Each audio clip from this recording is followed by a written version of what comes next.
So now that you know how to solve systems of equations using substitution and elimination, let's talk a little bit about when it is best to choose one technique over another.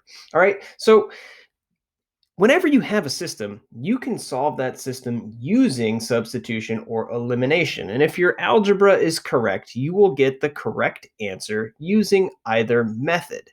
That being said, there are times when using substitution or using elimination is going to be your best option. All right, so let's take a look at this system right here. Here we have 7x plus 3y is equal to 16, and x minus y is equal to negative 2. I would say that this system is a prime candidate for using substitution. If a variable can be easily isolated, substitution is often the best technique. Now, again, I'm not saying that that's the only way to solve this system, but in my opinion, if you can easily isolate a variable, go ahead and do substitution. And so notice that in this second equation, we can easily isolate the variable x by adding y to both sides of the equation. Adding y to both sides of the equation gives us x is equal to y minus 2. Now we can take this quantity y minus 2 and substitute it in for x into the first equation. This leaves us with 7 times the quantity y minus 2 plus 3y is equal to 16. Continuing with our algebra, we can distribute this 7 through. 7y minus 14 plus 3y is equal to 16. Combining like terms and grouping our constants on the right-hand side of the equation gives us 10y is equal to 30, giving us y is equal to 3 for our solution for y. Now that we know y, we can back substitute to solve for x. Again, the easiest expression to back substitute into is going to be this one right here, where we already have x isolated. We have x is equal to y minus 2, or 3 minus 2 in this case, meaning that x is going to be equal to 1. And our solution to the system is the ordered pair 1, 3. Again, we can verify our solution by plugging in those values for x and y into both of our original equations. It will make the equations true, or by graphing both of our lines and finding the intersection point. Here again, we can verify that the intersection point of these two lines is indeed at 1, 3. All right, so there we have our solution, 1, 3. Let's look at another. Solve the system using substitution or elimination. Here we have 4x minus 3y is equal to 6, and negative 5x plus 7y is equal to negative 1. This particular system is a prime candidate for solving using the elimination method. If a variable cannot be easily isolated, elimination is often the best technique. Notice here that trying to isolate one of the variables would result in having fractions. And again, if at all possible, try to avoid fractions if you can. Instead, we want to try to use elimination. Now, here we're going to have to manipulate both of these equations to try to eliminate one of our variables. And it doesn't matter if you want to eliminate x's or if you want to eliminate y's. Okay, the choice is up to you. In this particular case, I'm going to say we can multiply the first equation by 5 and the second equation by 4 to obtain opposite coefficients of x. So again, we multiply this first equation by 5. That gives me 20x minus 15y is equal to 30. We multiply the second equation by 4. That gives me negative 20x plus 28y is equal to negative 4.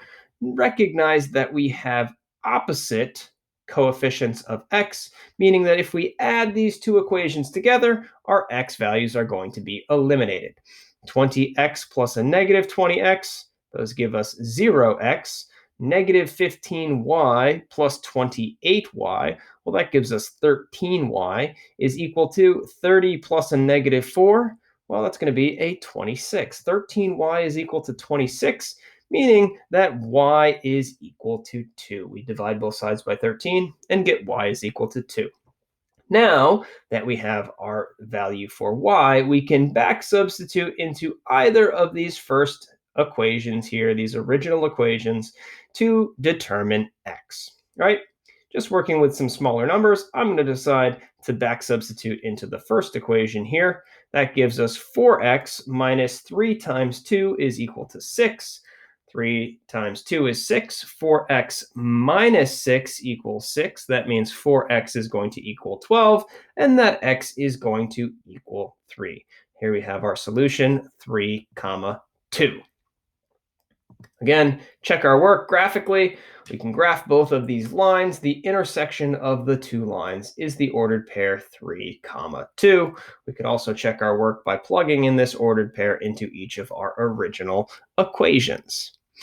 All right, and one more example here. Solve the system using substitution or elimination. Here we have x minus 1 over 2 plus y plus 2 over 3 is equal to 4, and x minus 2y is equal to 5. Now, you might be thinking, okay, we can easily isolate x and use substitution. Yes, you can totally do that. It is not incorrect. However, in this particular problem, I think there is an easier method. What makes this system ugly is these fractions that we are dealing with. All right. So one thing to keep in mind is that if fractions are present, multiply the equation by the least common denominator, and that will allow us to get rid of the fractions. Here in our first equation, the least common denominator is 6. So we want to take this entire equation and multiply it by 6, and that will get rid of all of our fractions. Well, if we multiply this first piece by 6, 6 divided by 2 leaves us with 3 times x minus 1, plus 6 divided by 3, that gives us 2 times the quantity x plus 4 is equal to 6 times 4 is 24. 3 times x minus 1 plus 2 times the quantity y plus 2 is equal to 24. And we can continue with our algebra here to expand, distribute our 3 into this x minus 1 and our 2 into this quantity y plus 2. That gives us 3x minus 3 plus 2y plus 4 is equal to 24. And we can group all of our constant terms on the right-hand side.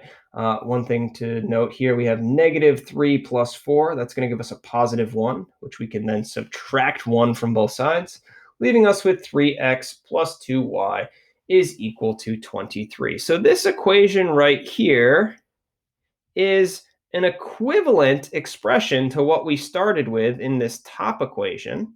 All right, but we have gotten rid of our fractions. We have written it in a much more simple form.